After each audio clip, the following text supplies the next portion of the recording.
Now, the Society for Inherited and Severe Blood Disorders relaunched the Tobago arm of the society with a blood donation drive held in collaboration with the Division of Health, Wellness and Social Protection and the Tobago Regional Health Authority. And I believe this was held on Wednesday at the division's head office. And so joining us to talk more about it, we have President of the Tobago chapter for the Society of Inherited Severe Blood Disorders, Ms. Karen Louise Irvin. Ms. Irvin, good morning. Thank you so much for joining us on Now. Good morning. How are you this morning? I'm okay. How is Tobago? Tobago is fine. There's no rain, so we are happy for that also. Yes, Tobago is always blessed. I'm so happy that you're joining us this morning, Karen, because I want to just get straight into it. In terms of the blood donation drive, tell us about, well, first of all, tell us about the Tobago arm of this chapter. Well, we've been around since 2016, but we went dormant because we had other problems. But we decided to relaunch and do something productive. That's why we partnered up with the Division of Health and Wellness and Social Protection and the TRHA to do the blood drive, which was yesterday. And we did quite successful. We had 16 pints of blood persons donated. So we really want to say thanks for that. Now, when you said 60, you mean 16 or 60? 16. 16 pints of blood. This is our first one, and we find that we got support from the public, and we really appreciate that. Yeah. Now, why is it important to relaunch this blood drive now? Well, it is important to let persons know about those diseases. We do three main blood disorders: hemophilia. This is where the blood doesn't clot on time.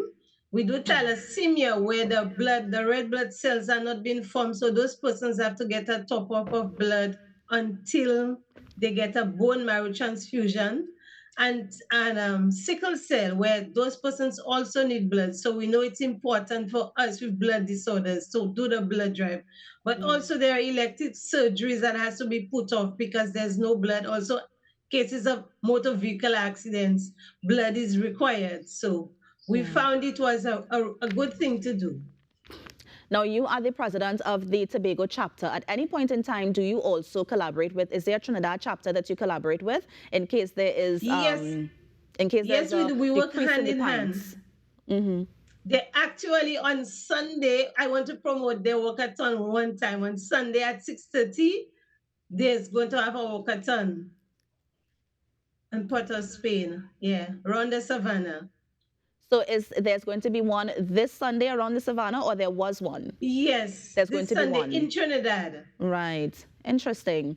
Now, I'm not sure how it works, but I know that you said that you were able to get 16 pints when the blood donation drive took place yesterday. Is that enough, or is there going to be another sort of outreach program where you encourage more people to come out to donate blood?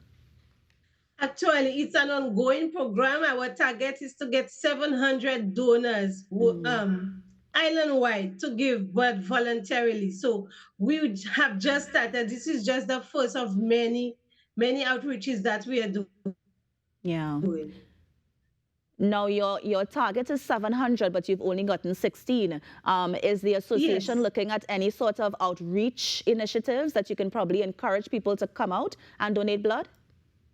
Yes, we intend to go to the different divisions, like we did Division of Health and Wellness. The intention is to move on to the next division. I think might be next though is community development. Then we will go to the private places like the banks, like those big business places also, because we have mobile chairs. You don't have to go to the hospital to actually give blood. Just present yourself on the day when we have the outreach, and we will be using the media to let persons know when we are coming to their business place or to their workplace. Yeah. Can we share some information as it relates to this screening process? So if anybody wants to donate blood, is there a criteria that they need to follow when they reach to the blood bank? There is, but they have removed a lot of restrictions. Right now, persons over 60 can give blood. If you have had a tattoo, after a year, you can give blood. But healthy, just in healthy, good, from 18 years and older, you can give blood. That's usually, and I mean, you do not want persons with a cold. If you are sick, obviously, you would stay away until the virus has passed. And not to be too too many sexual partners. I know these are one of the no-nos, but generally persons could donate blood. If you are Right. vaccinated, the blood is okay also. Because no persons have concerns about that also. And when you present at the various locations to donate, do you have to work with any particular documents? No, no. ID at least, or nothing? I don't think they require an ID. I guess they would look based on your age, you would look a particular way. I'm not saying that it's yes or no, but I don't think they ask for an ID. Right. And as much as you're Because screening the you would be person, at work, obviously it's a workplace. So we right. believe you would be 18 already to be Okay. working. Now, as much as you're screening the person before they come in and when you're taking their blood, is there also some sort of screening process when the blood is in the blood bank before you donate it to who it needs to go to? I believe the blood will be screened after. It will be screened after, yes. Yes. Okay, great, Karen. I mean, because I know as well, us in Trinidad as well, we do have the problem with people not coming out. And so I'm just wondering what words of advice you can give the public, whether it be in Trinidad or Tobago, to encourage people to come out and donate blood. Well, the main thing is now when you give blood, it's just a humanitarian thing to do. It saves the lives at the end of the day.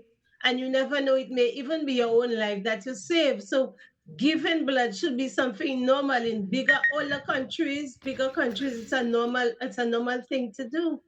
So we Right. are just hoping that persons with a heart being considerate that they give blood. It is very important, as I said, with us being having those blood disorders, yes. But also, as I said, elective surgeries. You never think you would be in that position, but blood is required. Pregnancies, persons are asked to give blood with pregnant mothers also, just in case there's an emergency. So it is important, and I really want to stress on that blood does save lives. Those Yeah. 16 pints of blood we got will save 43 lives. Just 16. That is how far 1 pint could go. Mm. So I beg, I say, please support the drive wherever it is, because in Trinidad, the society does blood drives also. So I want to put in a plug in there also for them. Please support when we come to the places of your business establishment, wherever they are, please support. Yeah. And Karen, before you go, is there anybody who should not give blood? So, for example, I know that we want blood for people who are anemic, but can anemic people give blood, or is there anybody on that list who should not give? No, sicklers cannot give blood also. Mm. Yes. Yes. Great. Well, thank you so much for joining us this morning, Karen. All the best with the drives that's coming up in the future. I know there's one that's going to be this Sunday in Trinidad, and we hope that you get the same support and even more so that we can help and save more people. Thank you so much for joining us. Thank you. Have a good one. Yeah. And that was Karen Louis Irvine, the president of the Society for Inherited and Severe Blood Disorders, just sharing about a recent blood drive that took place yesterday. And of course, there's going to be one coming up in Trinidad this Sunday. And so we're talking about, Rokas, the importance of blood donations. Rokas is caught off guard. But we'll bring him back in. We'll bring him back in when we come back from this break. You're on the Now Morning Show, guys. We're going to take a break and be right back. Stay with us.